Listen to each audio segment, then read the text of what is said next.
नमस्कार दोस्तों, स्वागत है आपके अपने YouTube चैनल रीडिंग लवर्स पर। दोस्तों, आज की जो वीडियो इसमें हम करने वाले हैं आपका हरियाणा में जो टीचर एलिजिबिलिटी जो टेस्ट है टीएसटी पीटी या पीआरटी वाला, जिसकी आगे या जून में होने की संभावना रहेगी। तो आपके एग्जामों के लिए महत्वपूर्ण जो क्वेश्चन आज की वीडियो में हम यहाँ पर लेकर आए हैं। और ये जो क्वेश्चन है, अगर आप स्टेट के अलावा सीईटी वाला जो एग्जाम है इसकी भी अगर आप तैयारी कर रहे हैं तो ये क्वेश्चन आपके इस एग्जाम के लिए भी महत्वपूर्ण रहेंगे।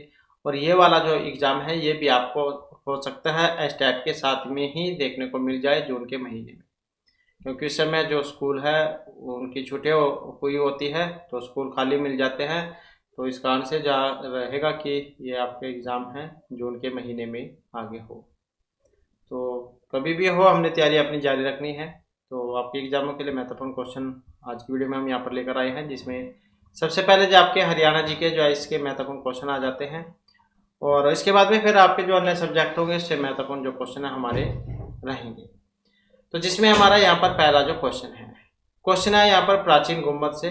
तो प्राचीन गुम्बद जो है ये स्मारक जो है हरियाणा में कहाँ पर है? मेवात, कैथल, भिवानी या फिर पलवल में। तो यहाँ पर अगर हम देखें तो सी आंसर जो ऑप्शन डी को यहाँ पर माना गया है। तो पलवल को माना गया है। अगर पलवल ना होता तो फिर आपको हिसार यहाँ पर देखने को मिलता। फिर ये हिसार यहाँ पर सी आंसर होता, तो हिसार तो है नहीं इसमें। तो यहाँ पर जो इसमें सी आंसर है ऑप्शन डी वाला, मतलब पलवल जो है इसमें सी आंसर हमारा रहेगा। नेक्स्ट क्वेश्चन आ जाता है हरियाणा जो लोक सेवा आयोग है इसके सदस्यों की नियुक्ति की जाती है मुख्यमंत्री, प्रधानमंत्री, राज्यपाल या राष्ट्रपति के द्वारा। तो हरियाणा की बात है, यहाँ पर हरियाणा राज्य है तो लोक सेवा आयोग मतलब जैसे हरियाणा राज्य है तो राज्य में जो काम राज्यपाल करेगा। और जैसे ही इसी प्रकार से जो सेंटर है केंद्र, उसमें राष्ट्रपति होता है, वही नियुक्ति वगैरह दिलाते हैं। तो यहाँ पर ये राज्य था तो राज्य में सेम काम जो है राष्ट्रपति की ही तरह राज्यपाल करते हैं। तो हरियाणा लोक सेवा आयोग के सदस्यों की नियुक्ति राज्यपाल करेगा। अगर हरियाणा की बात है तो राज्यपाल करेगा, नहीं तो फिर ये राष्ट्रपति काम करते हैं। नेक्स्ट क्वेश्चन आ जाता है हमारा पानीपत से। पानीपत जो अपनी 3 महत्वपूर्ण जो लड़ाई है उनके लिए जाना जाता है। अब प्रथम युद्ध की बात यहाँ पर हुई है तो ये 29, 26, 32 या 36। तो इसमें कब हुई थी? तो यहाँ पर अगर हम बात करें तो ऑप्शन जो इसमें सी वाला हमारा रहेगा। तो पहली लड़ाई 1526 में हुई थी, दूसरी की बात करें तो 56 में हुई थी, तीसरी की बात करें तो ये 1761 जो है इसमें हुई थी। और ये प्रथम लड़ाई की अगर हम बात करें, कंप्लीट डेट अगर एग्जाम में आ जाए तो ये थी 21 अप्रैल की। 21 अप्रैल 1526 बाबर और इब्राहिम लोदी जंग के बीच में हुई थी। बाबर जीत गए थे, जितने भी युद्ध लड़े सभी बाबर जीते हैं, चाहे कि इनके साथ है कहीं पर भी, तो बाबर की जीत हुई है। तो यहाँ पर भी जो बाबर जीत गए थे, जो पहली लड़ाई हुई थी 1526 में। और आप यहाँ पर भी इसमें देख सकते हैं, पहली लड़ाई भी आप देख सकते हैं। पहली लड़ाई 1526 में हुई थी, 21 अप्रैल 1526 को।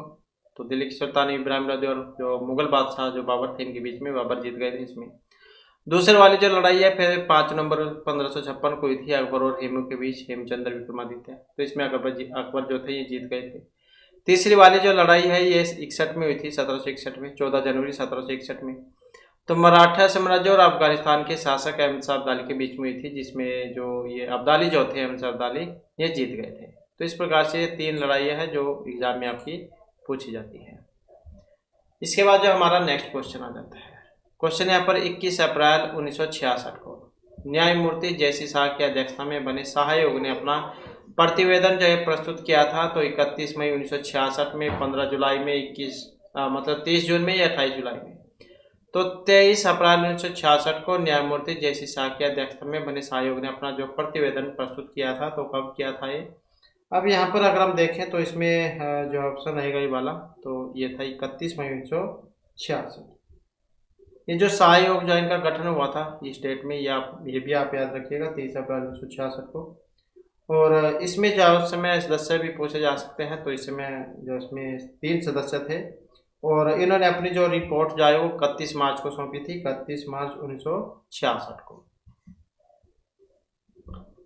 नेक्स्ट हमारा क्वेश्चन है हरियाणा के जो प्रथम राज्यपाल थे, तो ये जीडी तापसे, आर.एस. नरूला, धर्मवीर या बी.एन.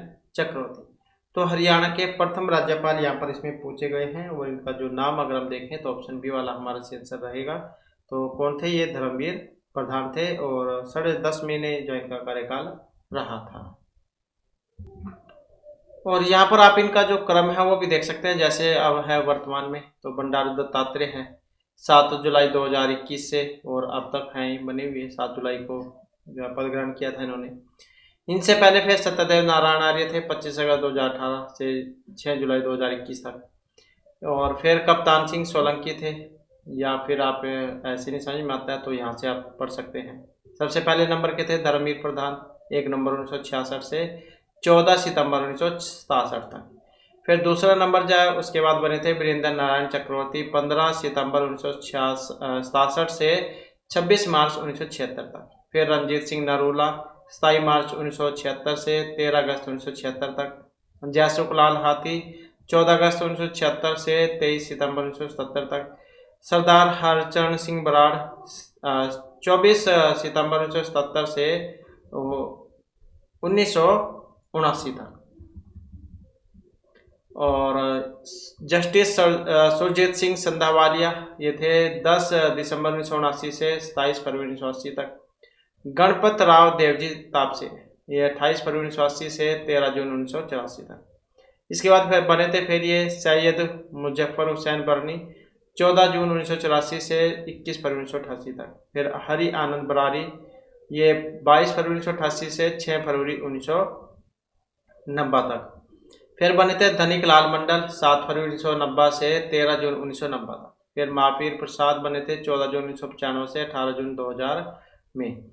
और इसके बाद बने थे फिर ये बाबू परमानंद 19 जून 2000 से 1 जुलाई 2004 तक। फिर ओम प्रकाश वर्मा 2 जुलाई 4 से 7 जुलाई 2004 तक। अखलाकुर रहमान किदवई 7 जुलाई 2004 से 27 जुलाई 2009 तक। फिर जगन्नाथ पाड़िया बने थे 27 जुलाई 2009 से 26 जुलाई 2014 तक।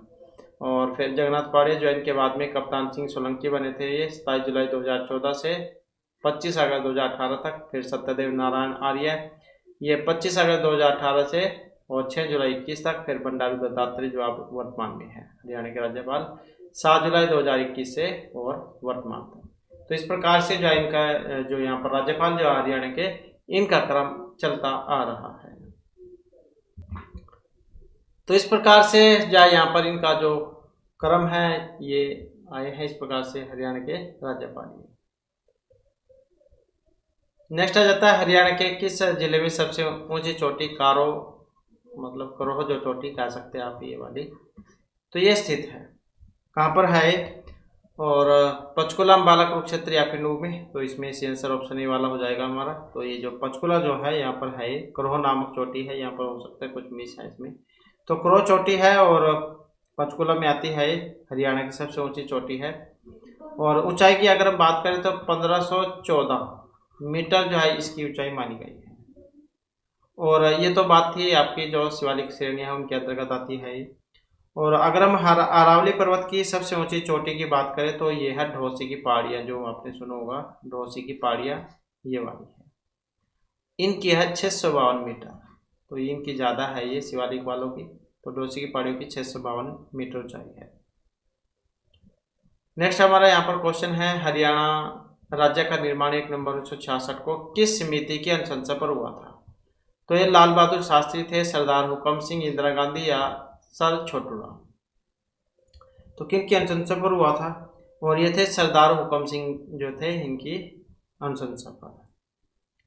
अगला क्वेश्चन है वर्ष 2015 बैडमिंटन में विश्व में पहला स्थान प्राप्त करने वाले भारत के हरियाणा में जन्मे पहले जो खिलाड़ी थे ये पंडित गोपीचंद, पीवी सिंधु, साइना नेहवाल या पी कश्यप थे। तो 2015 में बैडमिंटन में विश्व में पहले स्थान प्राप्त करने वाले भारत के हरियाणा में जन्मे पहले खिलाड़ी, और ये थे साइना नेहवाल, जो ऑप्शन बी में यहाँ पर दिए गए हैं।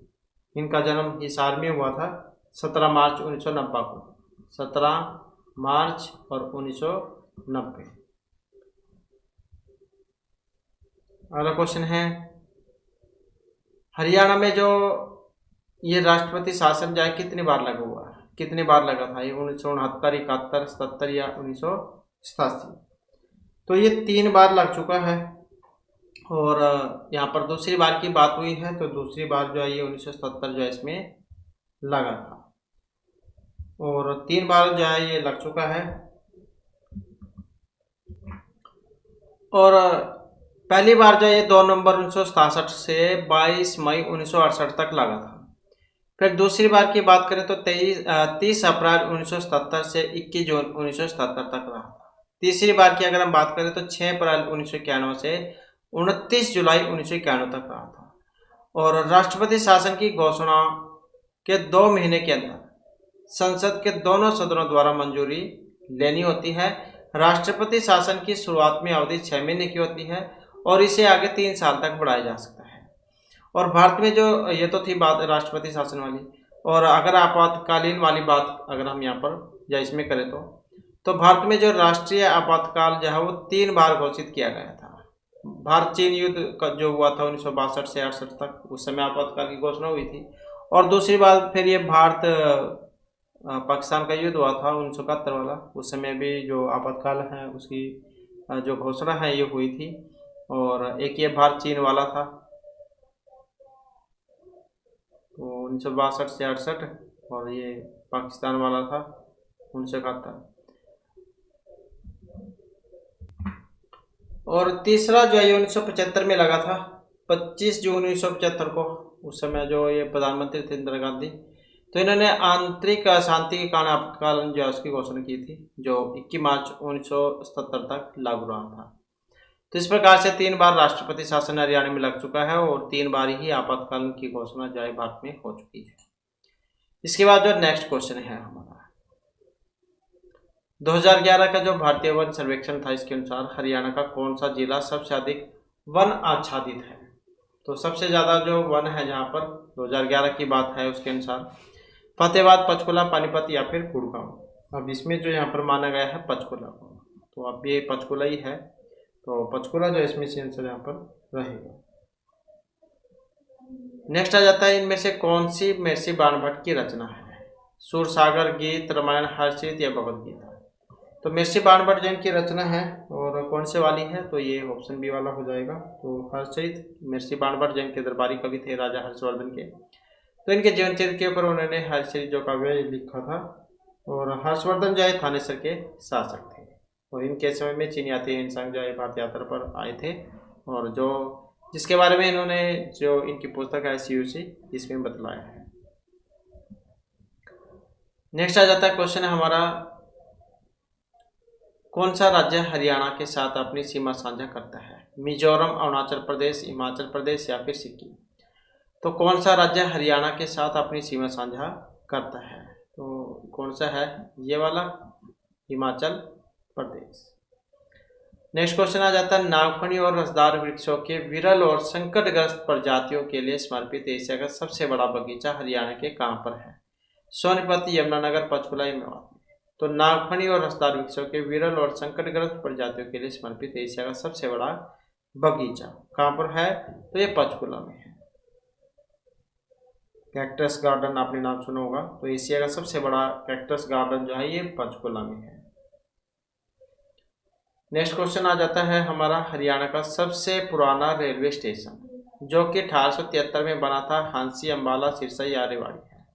हरियाणा का सबसे पुराना रेलवे स्टेशन जो 1873 में बना था, तो ये रेवाड़ी में है, जो ऑप्शन डी में यहाँ पर दिया गया है। तो 1873 में अंग्रेज जो थे इनके द्वारा बनाया गया था। नेक्स्ट है हरियाणा का सबसे कम साक्षरता वाला जिला महेंद्रगढ़, मेवात, भिवानी या रेवाड़ी है। तो हरियाणा का सबसे कम साक्षरता वाला जिला और ये मेवात है, जो ऑप्शन बी में यहाँ पर दिया गया है। सबसे कम जो है यहाँ पर 56% है,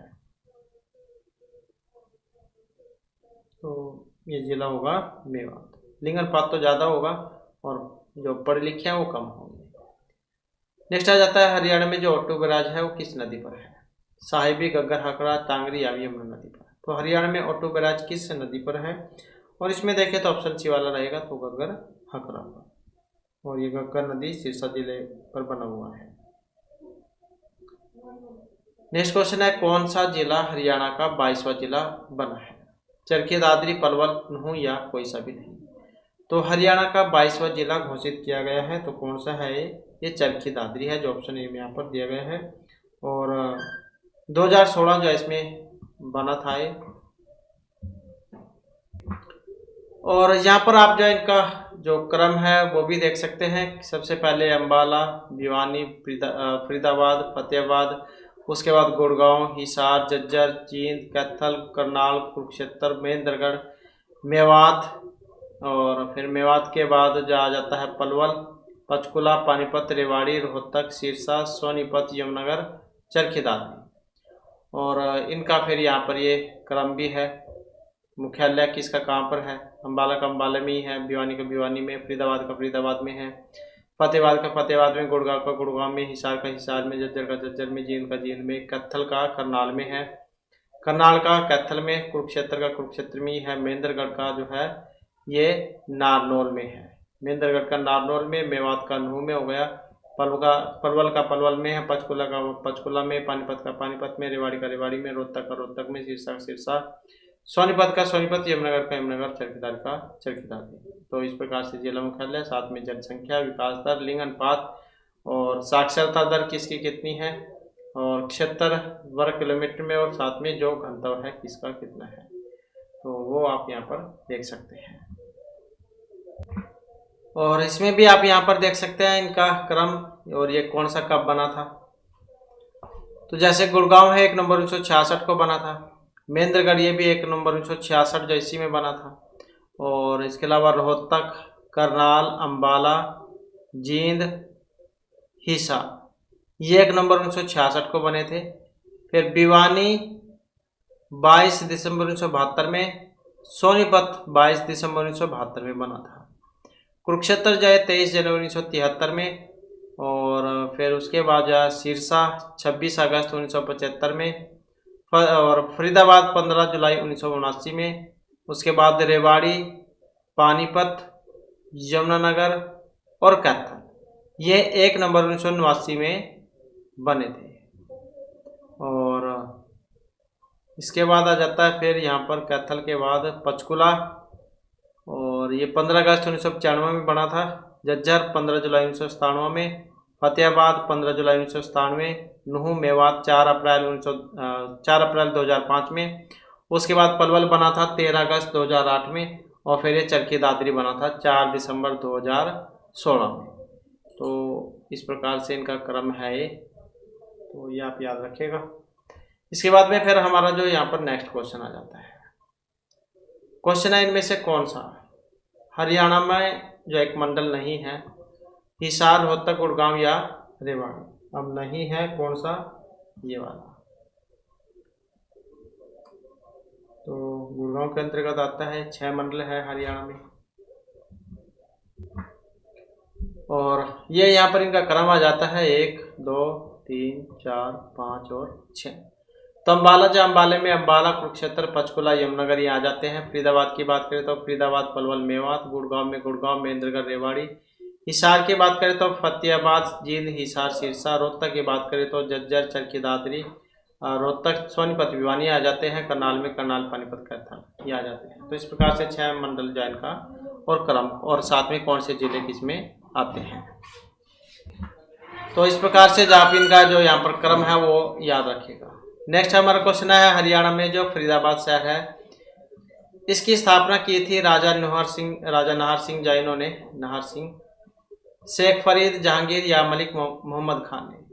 तो फरीदाबाद जो है इस शहर की स्थापना, और यहाँ पर अगर हम देखें तो हमारा जो इसमें सही आंसर है कौन से वाला रहेगा। तो फरीदाबाद जो है, फरीदाबाद की स्थापना की अगर हम बात करें तो ये जो राजा नाहर सिंह, तो इन्हीं से था इनका संबंध। तो फरीदाबाद के जो यहाँ पर देखें तो इनका ये जो शेख फरीद जो है, शेख फरीद इसमें सी आंसर है हमारा, क्योंकि फरीदाबाद की स्थापना 1607 में हुई थी, 1607 में। तो शेख फरीद जो इन्होंने की थी, यहाँ के तो राजा थे नाहर सिंह। तो शहर की स्थापना पूछी गई है तो ये शेख फरीद थे 1607 में। नेक्स्ट हमारा जो यहाँ पर क्वेश्चन है, इनमें से कौन सी हरियाणा में पंचायती राज की सबसे निचली इकाई है। ग्राम पंचायत, परिषद, ब्लॉक पंचायत या तालुक पंचायत। तो इनमें से हर पंचायती राज की सबसे निचली इकाई जो है इसका नाम है ग्राम पंचायत, जो ऑप्शन ए में यहाँ पर दिया गया है। नेक्स्ट आ जाता है हरियाणा में जो नगर निगम है, इनकी अगर हम बात करें तो 19, 20, 17 या फिर 10, और इसमें हमारा आंसर ऑप्शन रहेगा डी वाला। तो नगर निगम की संख्या यहाँ पर 10 जो है इसमें, क्योंकि आंसर जो है इसमें 11 नहीं दिया गया है, 10 है, तो अगर 11 होता तो 11 हमारा सी आंसर इसमें होता। मानेसर जो इसको बनाया गया था 11वें नंबर का, मानेसर को, तो इसमें 10 है दिया गया, तो अब तो आपको जो है 11 देखने को मिलेगा, तो इस समय 11 है। अगला क्वेश्चन है, हरियाणवी भाषा में अमृतवाणी की रचना की थी गुरु गोरखनाथ, जेठराम, राजाराम शास्त्री या संत गरीबदास। अमृतवाणी की रचना की थी, अब ये थे संत गरीबदास, जो ऑप्शन डी में यहाँ पर दिए गए हैं। और इनका जन्म जो है झज्जर जिले का जो छुडानी गांव है वहाँ पर हुआ था इनका जन्म। नेक्स्ट आ जाता है हरियाणा का क्षेत्रफल, जो महत्वपूर्ण है, सबसे ज़्यादा एग्जाम में आता भी है, 44,212 इतना है, तो ये आप याद रखिएगा, जो ऑप्शन ए में यहाँ पर दिया गया है। इसके बाद है हरियाणा प्रबंधन समिति जो है IIM रोहतक, इसकी स्थापना हुई थी 2009, 13, 11 या फिर 2001 में। और इसमें अगर हम सी आंसर देखें तो ऑप्शन रहेगा ये वाला, तो 2009 जो इसमें हुई थी IIM रोहतक की स्थापना। नेक्स्ट हमारा जो यहाँ पर क्वेश्चन है, हरियाणा में जो तो HRDFA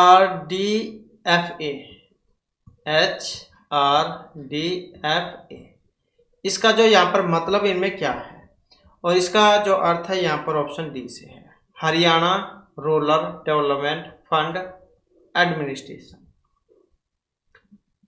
नेक्स्ट आ जाता है हरियाणा के फरीदाबाद जिले में सूरजकुंड झील ये बनवाई गई थी, राजा सूरजपाल, सीरजदेव, नाहर सिंह या गुरबत सिंह। तो सूरजकुंड झील, ये कई बार तो इसमें भी पूछ लिया जाता है कि यहाँ पर कौन सी झील है, फरीदाबाद में सूरजकुंड झील, या फिर सूरजकुंड झील कहाँ पर है, फरीदाबाद में। अब ये बनवाई गई थी, तो बनवाने वाले कौन थे, तो राजा सूरजपाल थे। सूरजकुंड, सूरजपाल नाम भी आप आसानी से याद रख सकते हैं। 10वीं शताब्दी जो थी उसमें बनवाया था सूरजपाल जैन के द्वारा। नेक्स्ट हमारा क्वेश्चन है, बांस के एक टुकड़े से जुड़ी एक तार वाला इकलौता जो वाद्य यंत्र है उसको क्या कहा जाता है, बीन, एक तारा, सारंगी या फिर खजरी। तो बांस के एक टुकड़े से जुड़ी एक तार वाला इकलौता वाद्य यंत्र, और इसका नाम एक तारा होता है, जो ऑप्शन बी में यहाँ पर दिया गया है। और ये आप यहाँ पर चित्र में देख सकते हैं, ये होता है एक तार वाद्य यंत्र, इसमें एक ही तार होती है, तो इसको एक तारा वाद्य यंत्र कहा जाता है। नेक्स्ट आ जाता है, निम्नलिखित में से कौन सी राजा हर्षवर्धन की रचना नहीं है, प्रियदर्शिका, रत्नावली, नागानंद या कादम्बरी। अब इसमें अगर हम देखें तो यहाँ पर सी आंसर ऑप्शन डी वाला है। तो नहीं में पूछा गया था, तो ये कादम्बरी जो महर्षि बाणभट्ट की है, तो इनके नहीं है, क्योंकि महर्षि बाणभट्ट जो है इनके दरबारी कवि थे, तो इन्होंने राजा हर्षवर्धन के ऊपर हर्षचरित लिखा था। बाकी और अगर हम इन्हीं की रचनाओं की बात करें तो प्रियदर्शिका और रत्नावली ये दोनों नाटिका हैं, और नागानंद नाटक है। ये तीनों रचनाएं जो हर्षवर्धन की है ये महर्षि बाणभट्ट की है, और बाणभट्ट ने इनके जीवन के चरित्र के ऊपर हर्षचरित जो है काव्य लिखा था, तो ये भी आप याद रखिएगा। और इसके बाद में फिर हमारे यहाँ पर जो इंग्लिश ग्रामर जो इसके महत्वपूर्ण जो क्वेश्चन ये आ जाते हैं, तो जिसमें हमारा पहला क्वेश्चन है, the following sentence has been divided into parts, one of them may contain an error, select the part that contains an error from the given option, if you don't find any error mark no error। तो गलती है एक में, यहाँ पर किस में है वो आपने यहाँ पर बताना है। तो neither my brother nor my brothers-in-law attend the meeting as his health is not more good। अब कौन से वाले में यहाँ पर गलती है, इसमें अगर हम गलती को देखें तो ऑप्शन डी वाला इसमें सी आंसर यहाँ पर माना गया है, as his health is not more good, क्योंकि not more good जो है, not more good, यहाँ पर not very good होना चाहिए था, not more की जगह very, not very good ये होना चाहिए था, तो इस कारण से यहाँ पर इसमें गलती है।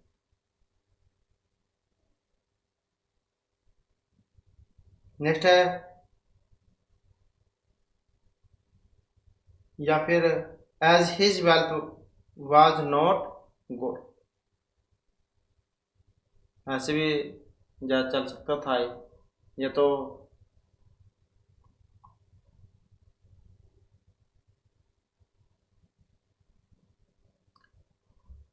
नेक्स्ट आ जाता है, और या फिर यहाँ पर जो है इसमें ये वाज भी हो सकता था, इस कारण से भी गलती है, तो मोर की जरूरत नहीं थी यहाँ पर। इसके बाद है part of a sentence are given below in jumble order, select the option that arrange the parts in the correct sequence to from a meaningful sentence. Kindness and empathy in a word that can be bring light and positively harsh and challenging। तो इसमें अगर हम देखें तो यहाँ पर जो है ऑप्शन सी जो है इसका बनेगा। अरेंज मतलब सही जो क्रम है वो यहाँ पर इनका बताना था, तो ये वाला जो है क्रम यहाँ पर रहेगा। In a world that can be harsh and challenging kindness and empathy bring light and positively. तो इस प्रकार के जो लाइनें यहाँ पर ये होनी चाहिए थी। नेक्स्ट है select the incorrectly spelled word from the given sentence. तो इनकरेक्टली है यहाँ पर she received an award for her outstanding performance. Received award outstanding या फिर परफॉर्मेंस कौन से में है? यहाँ पर अगर हम देखें तो ऑप्शन जो ए वाला इसका रहेगा। तो ये जो रिसीव्ड यहाँ पर दिया गया है, क्योंकि स्पेलिंग क्या होनी चाहिए थी, RECEIVED, रिसीव्ड ये होनी चाहिए थी, तो इस कारण से ये वाला गलत है। नेक्स्ट है select the most appropriate meaning of the given idea. मुहावरे लोकोक्ति है to read between the lines. इसका मतलब क्या होता है? To read between the lines मतलब शब्दों के पीछे अर्थ को समझना। तो to underline some words, to read differently, to read aloud to public, understand more than what the word suggest.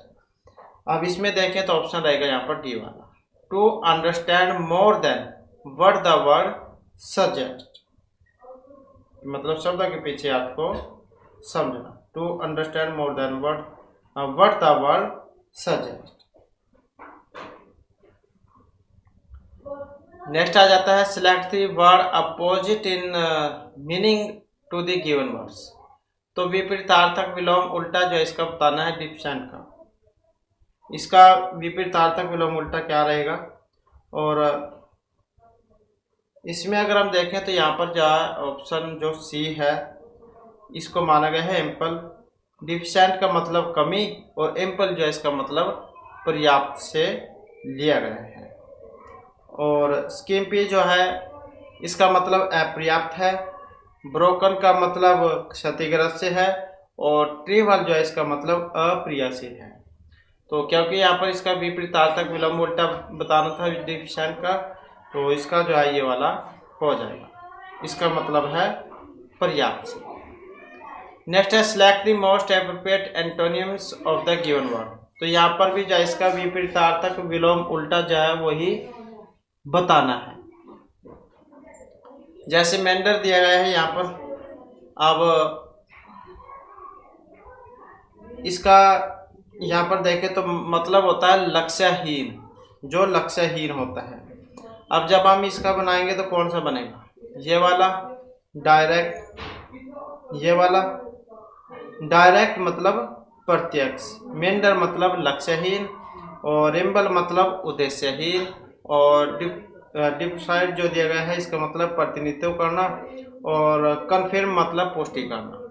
तो एंटोनिम्स बताना था मेंडर जो है इसका डायरेक्ट यहाँ पर सी आंसर रहेगा, मतलब इसका प्रत्यक्ष जॉब से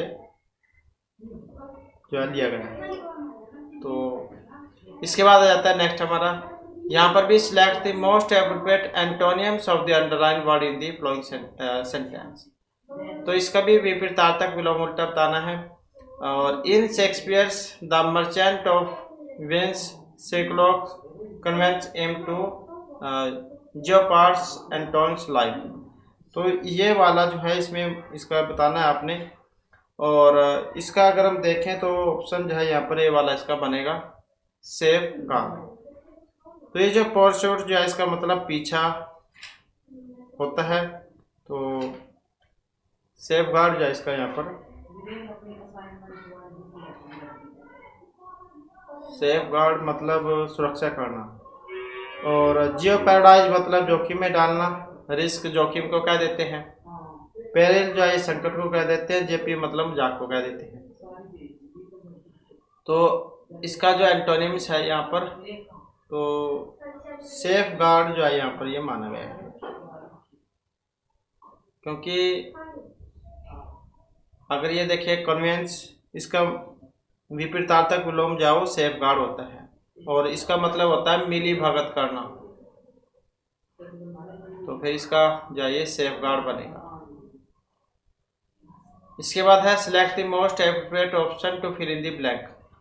to of the fugitive manage to remain free by adaptive avoiding the dash of the police.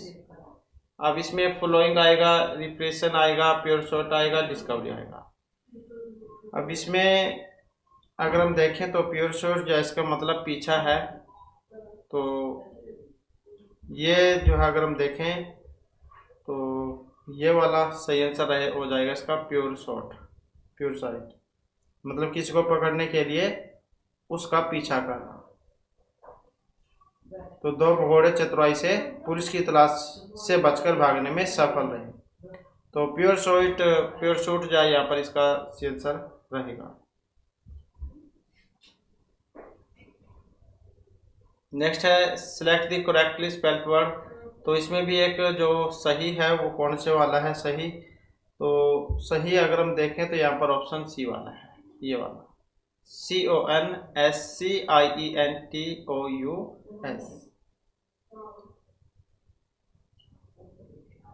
इसके बाद है select the option that can replace the underline phrase and make the sentence grammatically correct.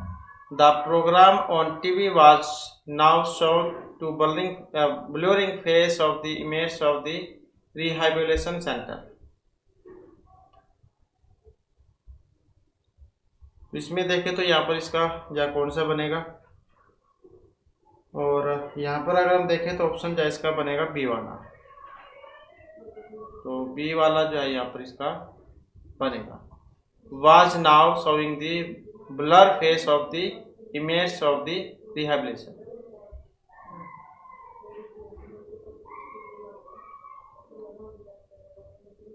Next आ जाता है given below are four jumbled sentence, select the option that gives their correct logical sequence। तो इनका भी जो सही क्रम है वो यहाँ पर बनाना है। सही क्रम अगर हम देखें तो ऑप्शन बनेगा सी वाला, तो ये वाला जो क्रम यहाँ पर इसका बनेगा। नेक्स्ट आ जाता है select the option that can be used as one word substitute. तो वाक्यांश के लिए एक शब्द है a person who is train to travel in a spacecraft. तो इसका जो है यहाँ पर बताना है, जो मतलब स्पेस क्राफ्ट मतलब जो अंतरिक्ष में यात्रा करता है, जिसे अंतरिक्ष यान में यात्रा करने के लिए प्रशिक्षण दिया जाता है, तो क्या कहा जाएगा उसको, एस्ट्रोनॉट जो उसको कहा जाता है, अंतरिक्ष यात्री, जो ऑप्शन ए में यहाँ पर दिया गया है, मतलब अंतरिक्ष की सैर करता है तो अंतरिक्ष यात्री। इसके बाद आ जाता है नेक्स्ट हमारा select the most appropriate synonyms of the given word. तो यहाँ पर जो है इसका जो समानार्थक जो शब्द है वो यहाँ पर बताना है, और समानार्थक अगर हम देखें तो मेरिट जो यहाँ पर आया है इसका कौन सा बनेगा, मेरिट का हो जाएगा ऑप्शन सी वाला, ये वाला वर्ड ट्रू, क्योंकि मेरिट जो है इसका पर्यायवाची, इसका मेरिट का मतलब होता है गुण, और ये जो मेरिट जो है इसका मतलब है सद्गुण से, गुण सद्गुण, क्योंकि समानार्थक जो है यहाँ पर बताना था, क्योंकि ये फैटिग्यू जो इसका मतलब थकान से है, ओब्लिक जो है इसका मतलब अप्रत्यक्ष से है, और रेसिड्यू जो है इसका मतलब अवशेष से है। इसके बाद select the most appropriate synonyms of the given word. तो इसका भी समानार्थक ही बताना है जोवियल का। तो इसका जो समानार्थक अगर हम देखें तो ऑप्शन जो सी वाला बनेगा इसका। तो जोवाइल जो है ये जो हंसमुख जो होता है उसको क्या देते हैं, और इसी के जैसा बताना था तो चेयरफुल जो यहाँ पर इसका बनेगा। ये पर्सन होने क्या देते हैं, और इसका मतलब है हंसमुख। क्योंकि मिसरेबल जो है ये दुख जो होता है उसको क्या देते हैं, सोलमेनिटी जो है उसको क्या देते हैं, गंभीरता को, और प्रोफेन जो है उसको क्या देते हैं, अपवित्र को। तो इसी के जैसा यहाँ पर बताना था। इसके बाद select the option that express the given sentence in passive voice. Each candidate was making tall promises. तो जब हम इसका बनाएंगे यहाँ पर कौन से वाला बनेगा, तो ऑप्शन जो है इसका ये वाला हो जाएगा। तो हो जाएगा tall promises were being made by each candidate. तो यहाँ से शुरू हो जाएगा टॉल प्रोमिसेस, वा चेंज हो जाएगा वर में, आईएनजी है तो बीइंग का प्रयोग होगा, और थर्ड फॉर्म में make made by each candidate. Next आ जाता है select the most appropriate meaning of the given item. तो यहाँ पर भी मुहावरे जो है लोकोक्तियाँ हैं। जंप द गन का मतलब जो है यहाँ पर क्या होता है, जंप द गन, और इसका मतलब है किसी काम को बहुत जल्दी और जल्दबाजी में करना। To start all over again using a gun for sports, to stop a progressive, to do something too soon and too quickly. तो अब आपको यहाँ पर पता लग ही चुका होगा, तो ऑप्शन डी वाला इसका हो जाएगा। तो जंप द गन का जो मतलब है क्या होता है, तो इसका मतलब है किसी काम को जल्दी मतलब जल्दबाजी में करना, जल्दी और जल्दबाजी में करना, तो उसको क्या देते हैं, जंप द गन। इसके बाद में फिर नेक्स्ट आ जाता है select the most appropriate synonyms of the underline word in the given sentence.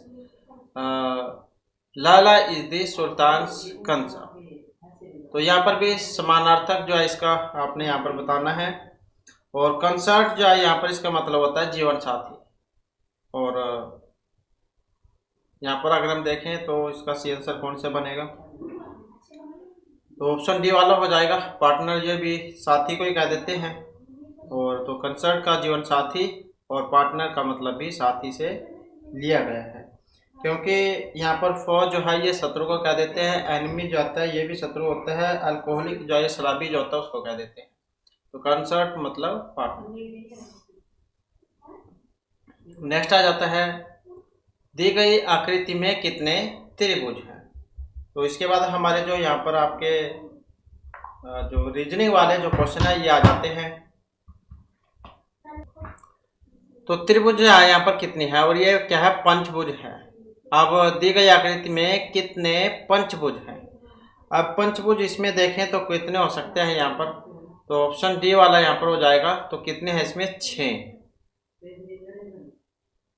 इसके बाद है बैठक के स्थल पर 8:50 बजे से 20 मिनट पहले पहुंचने पर राजेश्याम को 40 मिनट की देरी से आने वाले व्यक्ति की तुलना में 30 मिनट पहले आया हुआ पाता है। तो बैठक का जो तय समय है वो आपने यहाँ पर बताना है। तो इसमें अगर हम देखें तो बैठक के स्थल पर राजेश पहुंचा था, तो कब पहुंचा था, 8:50 और 20 मिनट पहले पहुंचने पर तो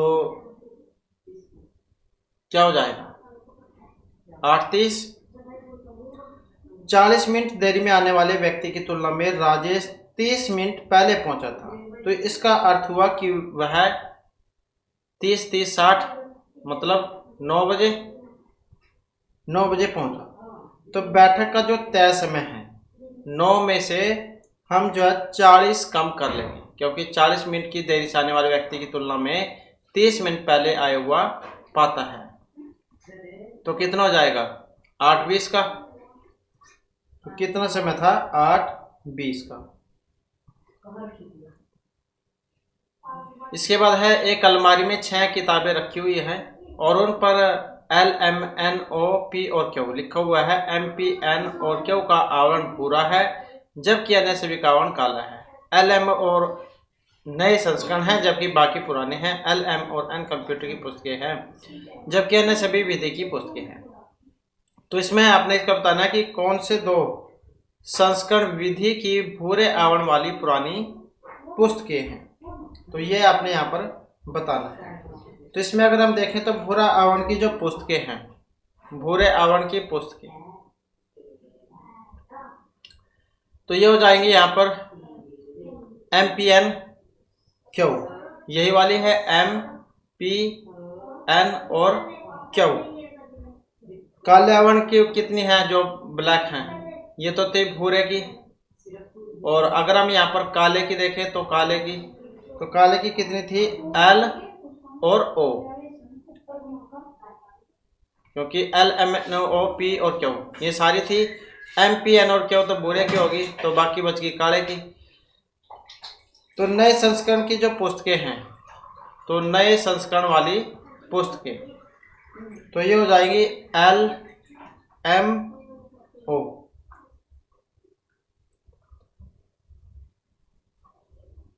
और पुराने संस्करण की, जो पुराने की थी, पुराने वाले की बात करें तो इसमें NP और Q। कंप्यूटर की अगर हम बात करें तो कंप्यूटर वाली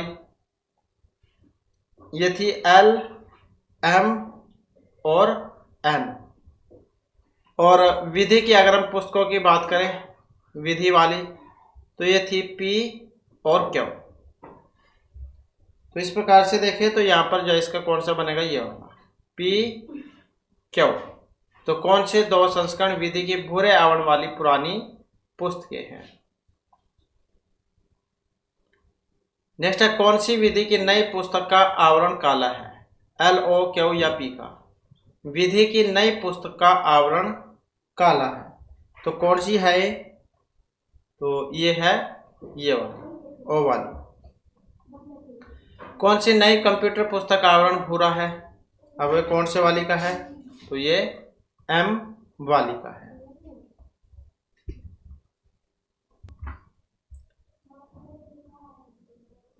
नेक्स्ट आ जाता है, नीचे कथन और दो निष्कर्ष दिए गए हैं। देखिए कि क्या निष्कर्ष तार्किक रूप से कथन का अनुसरण करता है, तो उत्तर बताइए।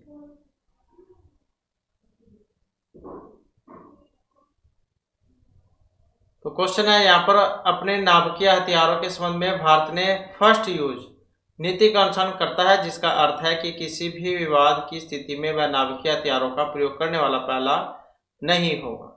तो इसमें जो यहाँ पर निष्कर्ष जो है कौन सा बनेगा, कि चीन और पाकिस्तान दोनों के पास नाभिकीय हथियारों के लिए फर्स्ट यूज नीति है। भारतीय नाभिकीय हथियार में मुख्यतः बचाव हेतु है। तो इसमें देखें तो यहाँ पर इसका कौन से वाला सही है। अब इसमें अगर हम देखें तो ऑप्शन जो है इसका बी वाला, मतलब जो यहाँ पर दिया गया है इसमें बी वाला, कि केवल निष्कर्ष दो ही इसका अनुसरण करेगा।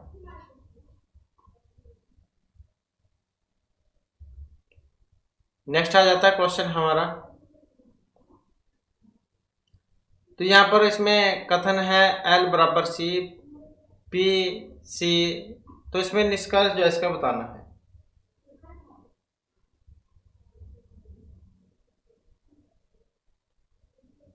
और इसका अगर हम देखें तो कौन सा बनेगा यहाँ पर, तो इसका भी जो है यहाँ पर जो B जो है वही अनुसरण करेगा। इसमें भी B जो है यही अनुसरण करता है।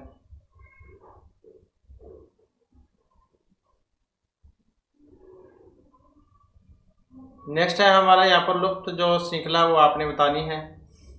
तो 22, 21, 23, 22, 24, 23। तो इसमें अगर हम देखें तो 22, 21, 22, और इसको अगर हम देखें तो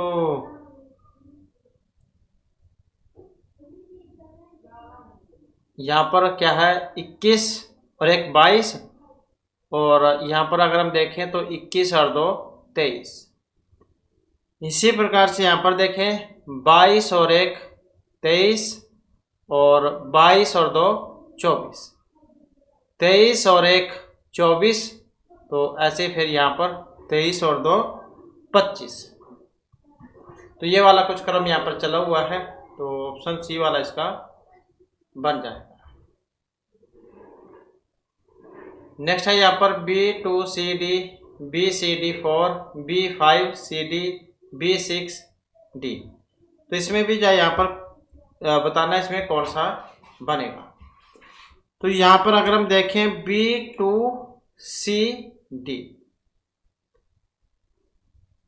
और BC, यहाँ पर आ गया, पहले B2 था फिर BC।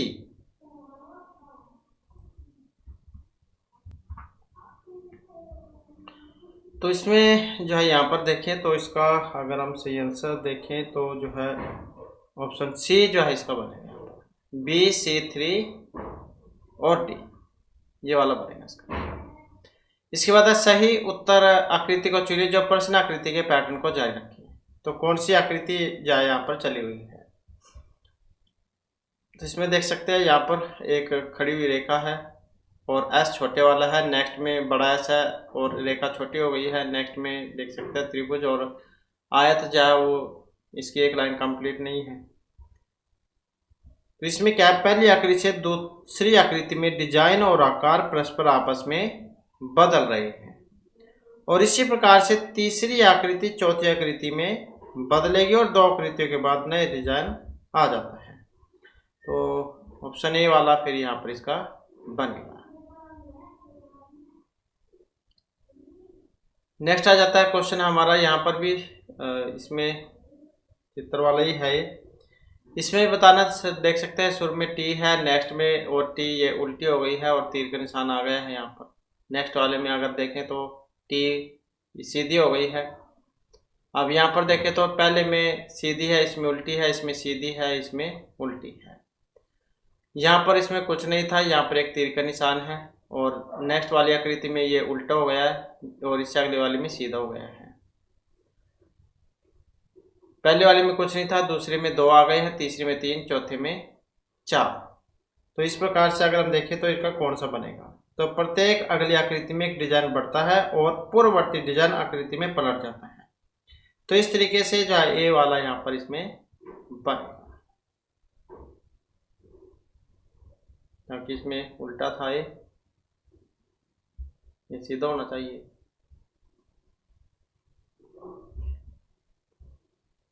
इसके बाद है नेक्स्ट हमारा, दी गई आकृति का एक घन के रूप में मोड़ने पर 3 बिंदुओं वाले फलक के विपरीत पर बिंदुएं जहाँ कौन सी आएंगी।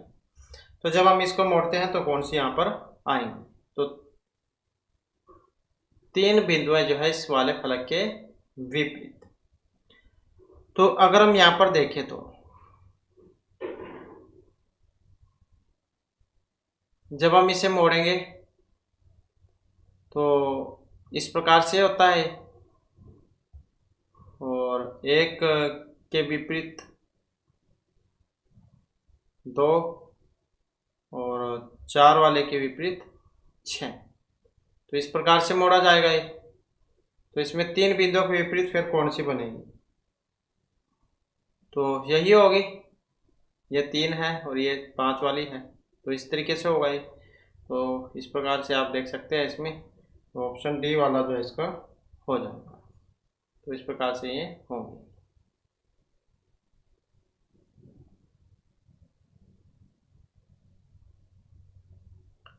नेक्स्ट आ जाता है, यदि नीचे दी गई शीट को मोड़ा जाए तो कौन सा घन बनेगा।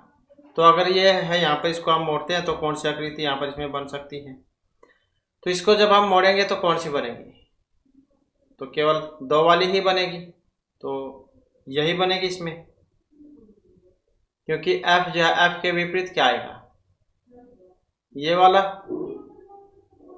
और E के विपरीत, E जो है इसके विपरीत C वाला,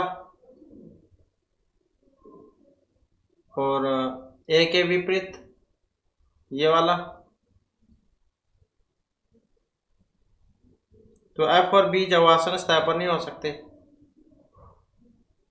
E और C आसन सतह पर नहीं हो सकते, A और D आसन सतह पर नहीं हो सकते, तो कौन सा बनेगा, केवल 2 वाला।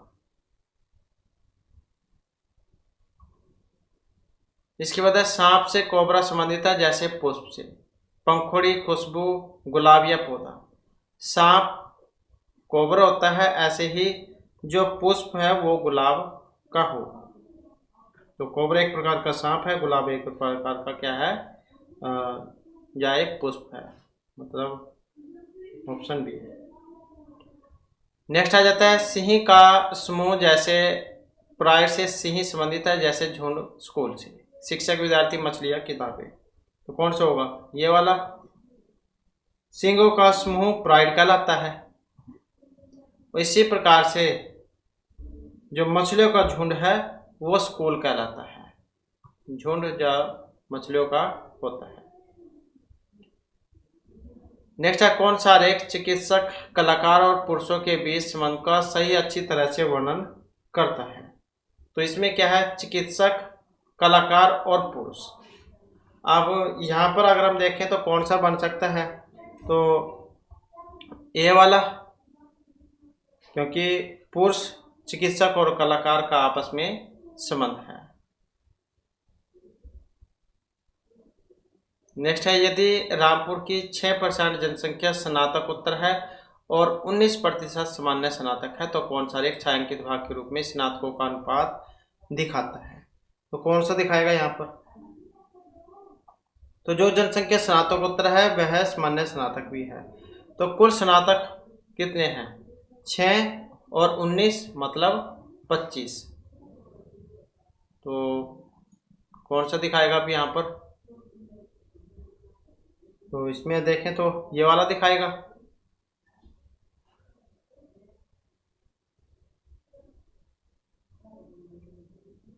इसके बाद है पैटर्न पूरा करने के लिए उपयुक्त आकृति जो वो आपने बतानी है। तो इसमें जब हम इसे कंप्लीट करेंगे तो कौन सा बनेगा इसका, तो यहाँ पर अगर हम देखें तो उत्तर आकृति जो है कौन से वाली बनेगी। तो यहाँ पर जो है इसमें शायद कुछ रह गया है, तो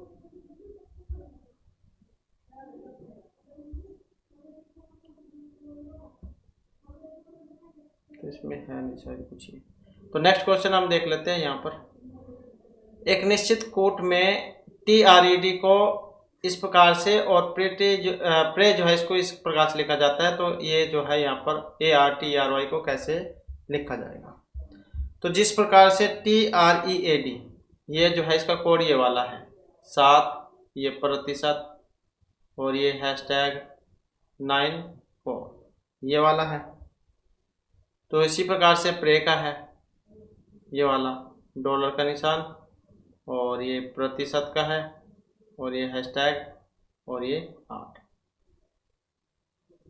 अब इसमें देख सकते हैं आप, तो ई का मतलब एक हैशटैग वाला है, तो इनकी जगह पर जब हम इसे रखेंगे तो ऑप्शन सी वाला इसका बन जाएगा।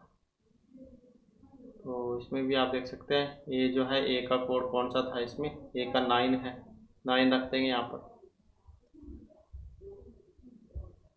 तो इस प्रकार से जो हमारे क्लास में महत्वपूर्ण क्वेश्चन थे, नेक्स्ट वीडियो की इसमें आपके लिए नए जो महत्वपूर्ण क्वेश्चन हम लेकर आएंगे। और हमारे साथ अंत बनाने के लिए धन्यवाद।